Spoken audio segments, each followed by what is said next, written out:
اهلا بكم من مطبخي، مطبخ حلو حد ام احمد. ازيكم حبايب قلبي كل متابعيني؟ عاملين ايه؟ يا رب دايما تكونوا بخير. صباح الورد وصباح الفل وصباح الياسمين على عيونكم. طبعا كالعاده وحشتوني جدا جدا جدا من الفيديو اللي فات. انتوا عارفين انا اول ما بفتح الفيديو كده عشان اسجله تلاقوني شكحت كده، والضحكه بقت من الودن دي للودن دي، ما تفهموش ليه.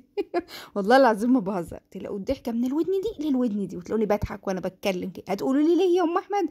هقول لكم ما اعرفش، لكني كده بعمل حاجه حلوه، رايحه زياره حلوه، خارجه اتفسح، ما تفهموش. اكن الطاقه الصغيره اللي انا بطلع فيها 10 12 دقيقه كل يوم دي اكنها فسحه بالنسبه لي. طبعا وحشتوني جدا جدا كالعاده. يا رب دايما تكونوا بخير وكويسين كده وحلوين. النهارده بقى هنعمل فطار جامد جموده بقى، بما ان النهارده اول الاسبوع، فجايبين بقى جبنه وجايبين لانشون وجايبين حلاوه وجايبين جبنه رومي، فما شاء الله البيت كده كامل متكامل. فهنعمل بقى كوبايه نسكافيه وكوبايه شاي لابو احمد. طبعا انا مشيت العيال ونمت. وقمت بقى على امتى؟ على الساعة 10، رغم اليوم عندي النهاردة مسحوم وانا ناوية امشي العيال بقى واقوم اعمل محشي بقى وحوارات، بس انا ما لقيتش زيت عندي، والمحل كده عما يفتح فيه على الساعة 9 9 ونص. فقلت انا هقعد اذنب نفسي ليه وما فيش عندي حاجة، مواعيني مغسلة من بالليل، مطبخ نضيف، حتة نضيفة، فما فيش ورايا حاجة تتعمل. فنمت وصحيت الساعة 10 كده، عملت بقى سندوتش ليا وسندوتش لاحمد. والنهارده انا قررت ان انا اعمل له السندوتش بتاعه في الميكرويف زي ما انا بعمل بتاعي، والمفروض ان هو يحب الحاجات اللي انا بحبها. يا جماعة الاهتمام ما بتطلبش، بس المفروض يحبوا الحاجات اللي احنا بنحبها. المفروض مش نقعد بقى نقول ده بيحب الشاي احنا ما بنحبش اللبن، لا، من النهارده هنعمل زينا زيه ويحبوا اللي احنا بنحبه. لازم يهتموا بينا شويه، لازم كده ايه. انا عايزه ورد يا ابراهيم، انا عايزه ورد يا ابراهيم بعد اذنك. المهم. ايوه، بما ان بقى اليومين دول عيد الحب وكده، فتحسوا الحب طافح علينا، يعني فاهمين؟ فاهمين. دخلتهم بقى الميكرو اللي انتوا تصدقوا ولا ايه؟ لا مش بتاعت الكلام ده، انا مش نحنوح. ايوه، اوعوا تفكروني كده ولا كده. دخلتهم بقى الميكروويف. الجبنه بتسيح وبيبقى طعمها تحفه. بس كده انا بدخلها، بصوا، نص دقيقه، مش دقيقه، نص دقيقه. هروح بقى عشان خاطر افطر. طبعا هغطي على كل الحاجات دي. انا عملت السندوتشات لولاد الصبح، وما كنتش لا قطعت اللانشون ولا عملت الحاجات دي ولا حطيتها في علب. انا عملت لهم السندوتشات كده ايه من الاكياس والحاجه، لان كنت عايزه امشيهم. وانا بقى ايه، اما صحيت قطعت بقى اللانشون في العلبه بتاعته، وحطيت الحلاوه في العلبه بتاعته. يعني جهزت كل حاجه كده في العلب بتاعتها، وبدخلها التلاجة. بتسهل عليا جدا جدا. واللي قال لي انت بتحطي الجبنه في العلبه ليه يا ام احمد انت غاويه غسيل مواعين؟ لا والله بتبقى حلوه على فكره، بتبقى حلوه ومقفوله، غير ما العلبه بتبقى كده بتقوم مايله في التلاجة، موقعه ميه، مايله كده موقعه جبنه. العيل بيجي يطلع العلبه تروح الجبنه تروح واقعه منه، معموله على الارض، فبيحصل لحوسه كتير في التلاجة. فهي بصراحه ما بتتحط في علبه كده بتبقى الدنيا مقفوله كده. اللي بيطلع علبه بيعمل سندوتش ويقفلها ويدخلها تاني. طبعا انا فطرت وقمت جري على المطبخ، لان النهارده عندي بقى محشي وسلق وحوارات كتيره كتيره كتيره كتيره ملهاش ان انا كنت انام. بس يلا حصل خير. بعد ما فطرت نزلت على طول اشتريت ازازه الزيت، وطلعت على طول بقى ايه، قليت البصله بتاعتي وحطيت شفشق كبير من الطماطم، او يعتبر شفشق ونص. حطيت بهارات محشي كنت جايباها من السوق. انا ما ببقاش اجيب بصراحه بهارات محشي والحاجات دي، بس هي لفقت في دماغي كده. يعني واحده كانت بتقول لها هاتي بهارات محشي، فقلت لها هاتي لي والله كيس بما اني هعمل محشي بقى. بس بصراحه بتخلي ريحه المحشي حلوه، لان بيبقى فيها نعناع وبيبقى فيها حاجات حلوه يعني، فبتخلي ريحه المحشي حلوه. حطيت كمان كمون وكزبره وملح، وما حطيتش بقى بابريكا ولا اي حاجه تانية. انا بس حطيت الدقه بتاعتنا فيها كمون وكزبره زي ما انتم عارفين والملح، وحطيت بهارات المحشي لان هي فيها بابريكا وفيها كل حاجه، فانا ما عدتش حطيت اي حاجه تاني بقى. وغسلت الخضره بتاعتي. الخضره دي عايزه اقول لكم عندي من يوم الثلاث اللي فات، فبقى لها كتير قوي. وده حلاوه الشتاء، ان الخضره ما بتبص زي في الصيف، لا بتقعد ما شاء الله في التلاجة شويه حلوين. فقطعتها بقى، غسلتها ونشفتها كويس بفوطه. يعني لو انا مستعجله بحطها في فوطه كده تنشف، وابدا ان انا اقطعها. والرز بقى بتاع المحشي جاهز معايا، هحط عليه الخضره وهقلبه كده الاول عشان خاطر اشوف مقدار الخضره في الرز. يعني بحب اقلبه كده. الصلصه بتاعتي خلاص اتسبكت، بغطي عليها عشان ما تبهدليش المطبخ وما تبهدليش البوتاجاز وتبهدل لي الدنيا. سبتها لما اتسبكت خالص خالص، ما عادش فيها اي ميه خالص. وده حلاوه بقى المحشي ما يكون الصلصه بتاعته ناشفه كده وحلوه. بصراحه بتبقى جميله، غير ما تكون ميه كده وبتنزل ميه وبتسرد ميه، لا ما بتكون ناشفه كده. بتخلي المحشي كده زي السكر. والرز بتاعه بيبقى الحبايه بحبايته، ولا متكسر ولا اي حاجه، خصوصا لو هيبات معاكي، لو انت تحشي من بالليل والمحشي ناشف كده وحلو بيبقى جميل. الرز بتاعه ما بيتكسرش ولا حاجه. هقلبه بقى. مش عارفه، انا كنت حاسه، بصوا الاضاءه دي عايزه اقول لكم مش مظبطه معايا خالص، حاسه ان لونه فاتح. بس لما طلعت بره، انا بطلع بره احشي قدام التلفزيون، لقيت الصلصه كتير. يعني كان ما شاء الله احمر، وانا قدام البتاع حاسه وعماله احط في صلصه احط في صلصه. يعني كان المفروض انقص الصلصه كمان، لان كانت الصلصه فعلا مكتله مفتله صلصه في اماكن كتير، كان في صلصه كتير. حطيت الباقي بقى في علبه كده، وطبعا متسبكه جاهزه. دول مره بقى اعمل بهم مكرونه، اعمل بهم خضار، اي حاجه يبقوا موجودين عندي في علبه كده في الفريزر. والعلب بتاع الجيلوهات يا جماعه بتخش الميكرويف، ومش اي علب الشكل ده، عشان ما حدش يروح يجيب علب الشكل ده ويدخلها ميكرويف. علب الجيلوهات والنوتيلا بتخش الميكرويف على فكره، يعني دي علب اصلا صحيه جدا، ان هي محطوط فيها حاجات غذائيه، فهي صحيه جدا جدا.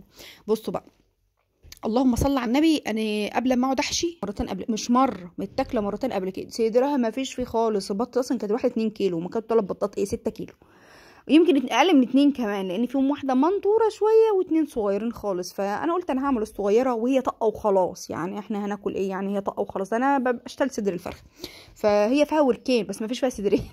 صدرها حزين. بس انا قلت يلا بقى الكبده والقنصه والرقبه ومش عارفه ايه والحكاويز دي، هنلم الدنيا بقى وهنقضي وخلاص. حطيت البط بقى على النار، ما حطيتش حله ضغط ولا حاجه، لان انا مش مستعجله. فاما قعدت لفيت المحشي كانت البطه اصلا استوت، وهي صغيره ما اخدتش على النار اقل من 3/4 ساعه، وكانت مستويه. لان هي اصلا حجمها مش حجمها صغير بس، هي كبيره في السن، لا هي اصلا سنها كمان صغير.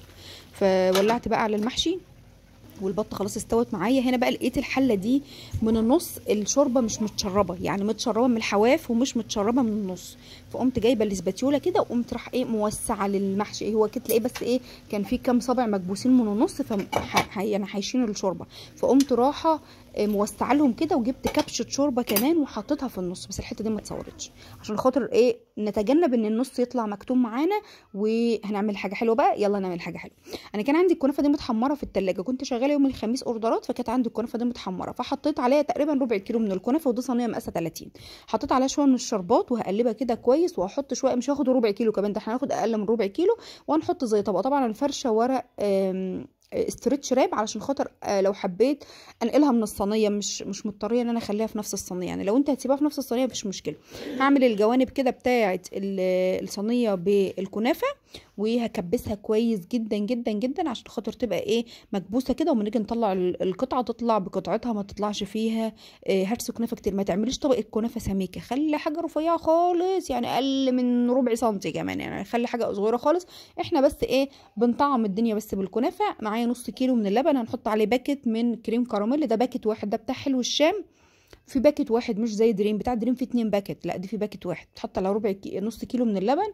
وكان عندي باكت بسكوت بتاع المدرسه، كنت هكسره بايدي كده واحطه، ورجعت قلت لا، اما اضربه في الكبه احسن، او في المطحنه بيبقى ناعم كده، بيبقى طعمه حلو. طبعا الكريم كراميل اصلا ما بتقلش، يعني ما بتحطيه على النار ما بيتقلش، بيبقى قوامه سايل، هو مجرد ما بيغلي خلاص بترفعيه من على النار وبيبقى قوامه سايل. بس هو فيه جيلاتينه، يعني اول ما بيخش التلاجة بتماسك وبيبقى جامد، وما بتحطش فيه سكر ولا اي حاجه خالص، هو بقى فيه سكر وحاله ومحتاله وكل حاجه. عايزه اقول لكم الباكت ده ب20 جنيه، وهو فيه واحد بس، يعني مش فيه 2. ده حطيت فيه بقى البسكوت وقلبته وحطيته كده على الكنافه. وهحط الكراميل دايره كده، ايوه الحلزونه يما الحلزونه خبيني يما. انتوا ما بتحطوليش لايك على فكره، عايزه اقول لكم انتوا ما بتحطوليش لايك. الاهتمام ما بيطلبش، الاهتمام ما بيطلبش يا جماعه. انتوا عايزين اصلا اللي يلف ويدور عليكم. انا والله انا عارفه، انا عارفه الفرول بيحبوا اللف والدوران، مش بيحبوا يبقوا صريحين. ايوه بس كده. رحت وجيت كده بالخله وركنتها على جنب على ما تبرد شويه، عشان خاطر اعرف ادخلها التلاجة. طبعا الحلو ده يبقى بتاع الليل واخره. حمرت البطه بقى، اطلع بقى الكبده. بصوا انا عايزه اقول لكم الكبده والقنص اكبر من البط. الشهرمان ده اصلا، او البط الفرنساوي ده، بيبقى كبدته قنصته ورقبته كبيره، رقبته طويله، وبقى كبدته قنصته كبار، حجمهم كبير فعلا، ممكن فرد ياكلهم والله. بصوا انا بحق الله انا اكلت الجناحين والكبده والقنصه والرقبه، هي البطه مفيش منها حاجه. يعني محمود خد ورك وابو احمد خد ورك، واحمد ما بيحبش الوراك في البط، فاخد جزء من نص الصدر، ولينا اخد نص الصدر. الصدر ده اصلا كان عباره عن شريحه لا تتعدى صباعين، يعني لو حطيت صباعين جنب بعض كده بصباعينك هو يدوب صباعين بس، ما كانش فيها صدر خالص، كانت صدرها يا عيني مشفوط.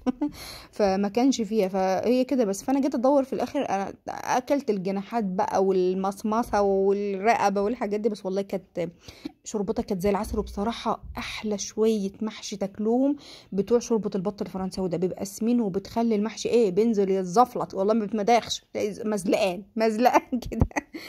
شويه محشي بقى مشكل، ايوه هطلعهم بقى من الحله. وطبعا الحرمشه اللي تحت دي بتبقى عسل، وهحط الحله فيها ميه عشان خاطر ايه ما نيجي نغسلها يبقى الموضوع سهل.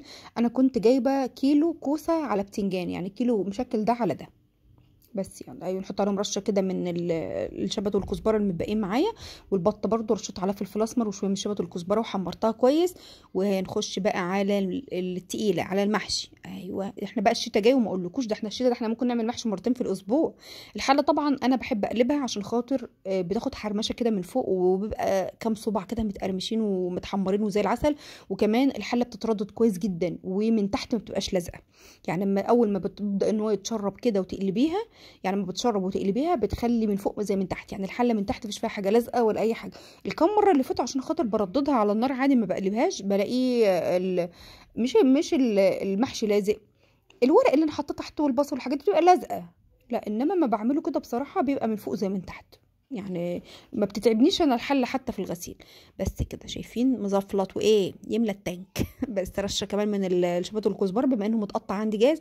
وعايزه اقول لكم كمان الشبت والكزبره ده ما قطعته، انا حطيته في مصفى وسبته نشف تماما.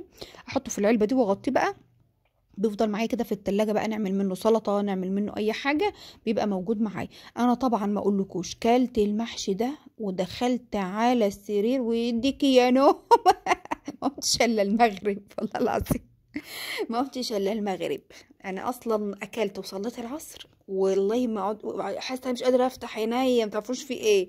عندي اليومين دول خمول رهيب، مش عارفه ده الخريف ولا ايه. هروح بقى عشان خاطر اتغدى. وبعد ما قمت بقى خلصنا اللي ورانا وعشيت العيال محشي، كان المحشي اللي بقى بس طبعا ما عادش فيه ريحه البط اصلا. وقلت اما اعمل بقى ايه، العيال كانت دخلت نامت، قلت اما اعمل حاجه حلوه ليا بقى انا وابو العيال، ونقعد نتفرج على المسلسل بتاعنا لعبه القدر. كالعاده زي كل يوم. بس كده عايزه اقول لكم البتاع دي حلوه قوي. طبقه الكنافه خلاها صغيره عشان خاطر تمسك في الكريم كراميل، ما تبقاش مفتفته كده ولا حاجه.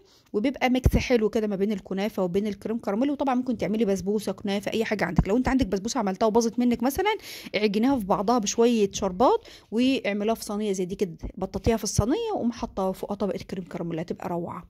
طبعا شطبت المطبخ، غسلنا كل المواعين اللي انتوا تتخيلوها في الدنيا، والحلل بقى بتاع المحشي وكله كله كله.